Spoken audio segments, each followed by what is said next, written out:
And joining us right now, Stacy Washington, StacyOnTheRight.com. Stacy, thanks so much for joining us. Hey, Larry. Hey, Brian. How are you guys? Good, thank you. We would love for you to comment on something that President Obama said late Sunday on the WTF podcast. It's his first time a president has appeared on a podcast, apparently, and here's something that he had to say. The legacy of slavery, Jim Crow, discrimination in almost every institution of our lives, that casts a long shadow. And that's still part of our DNA. That's passed on.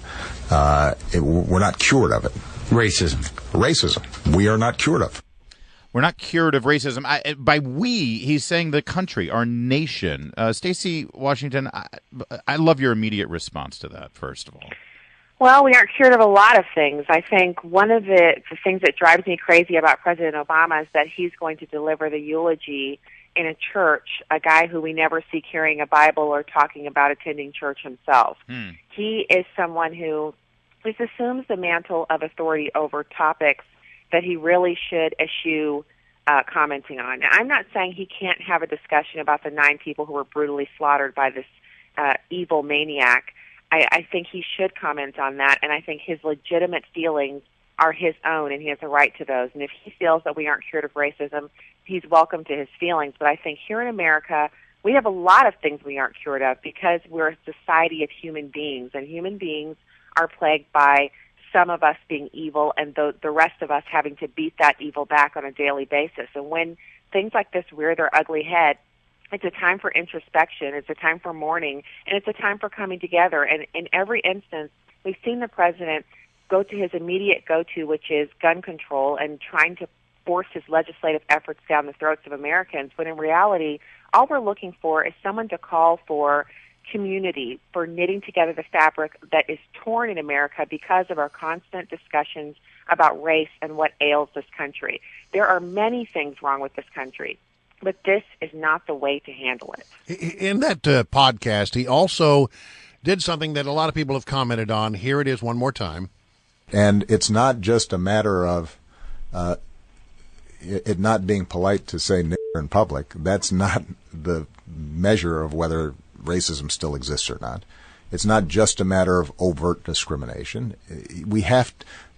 Societies don't overnight completely erase everything that happened 200 to 300 years prior. He used, and we bleeped it out for purposes here, the Nword, a word that some people find so reprehensible and so inappropriate. Your thoughts about the use of that word in that setting at this time? Well, let's be real here. That word gets uttered in this country all over the place, all the time, not just in anger and in hate, but in music. We have children running around the country saying it, and instead of him participating in that, I feel like the president should have said, hey, look, he could say the word in context.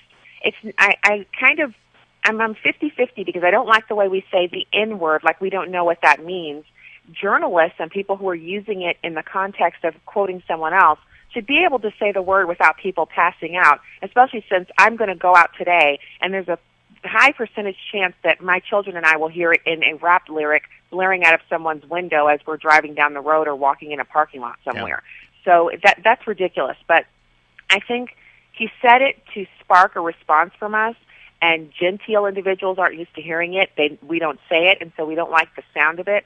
But he's saying it to spark discussion, and that's what's happening. I just hope that we can keep it in the vein where it belongs, which is how do we come together and start reaching out to each other and talking to each other, meeting our neighbors, not living next to each other without knowing who the people who are walking around us on a regular basis are, and start going back to that sense of community that we used to have a much stronger sense of than before this man actually became president. But Stacy, what I like about your writing so much at StacyOnTheRight.com is that, yes, you are an African-American woman, but there's so much more to you, and you write about parenting, you write about military, national security, you write about a lot of that stuff. And when I heard this comment yesterday, my reaction was as a parent.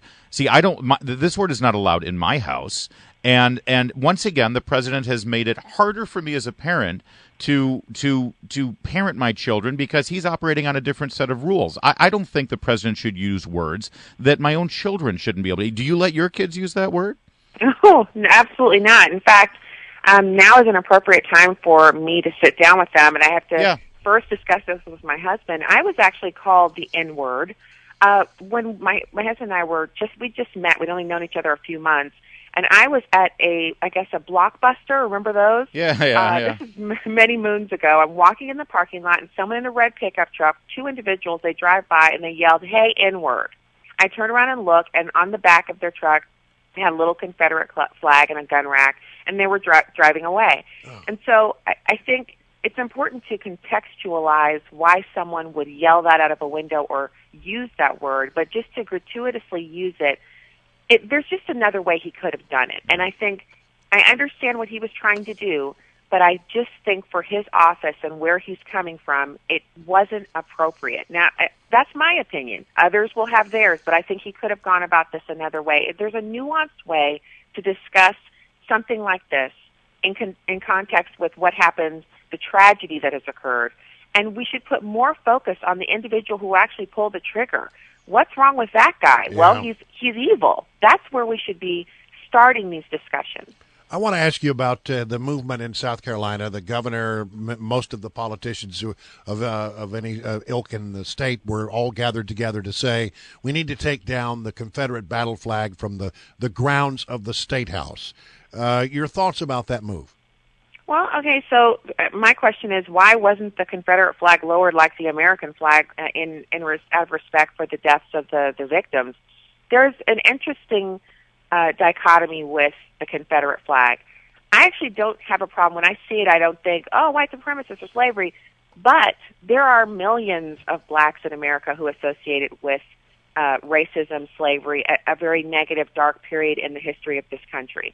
We've come out of that period, and some people have reappropriated that particular symbol to mean, kind of a rebel spirit, someone who stands with courage, and the Southern culture. So there's a lot of, hey, this means something different to me. I think that's legitimate and it's valid, but it's, to me, in the state buildings where we have, these buildings are funded by taxpayers, and we have blacks who pay taxes, we have whites, everybody's paying taxes. That's where we have to look at what hurts people. And I think it's just been expressed so often to me by blacks and some whites. And surveys show 37% of Americans view the Confederate flag in a negative light. That perhaps flying it over state buildings isn't appropriate, but in your private life, we don't want the government telling us what flags and symbols and what things we can and can't display or discuss, because that's our free speech. So, I have a mixed answer on that. Yeah. Well, and that's okay. You're allowed to do that because you're a nuanced individual, Stacy Washington. Yeah. Well. Always good to have you. Always a breath of fresh air. Thanks for joining us. You can follow her, by the way, on Twitter, Stacy on the Right, and check out her blog at stacyontheright.com. Thanks, Stacy. Happy birthday. Thank you, Stacy.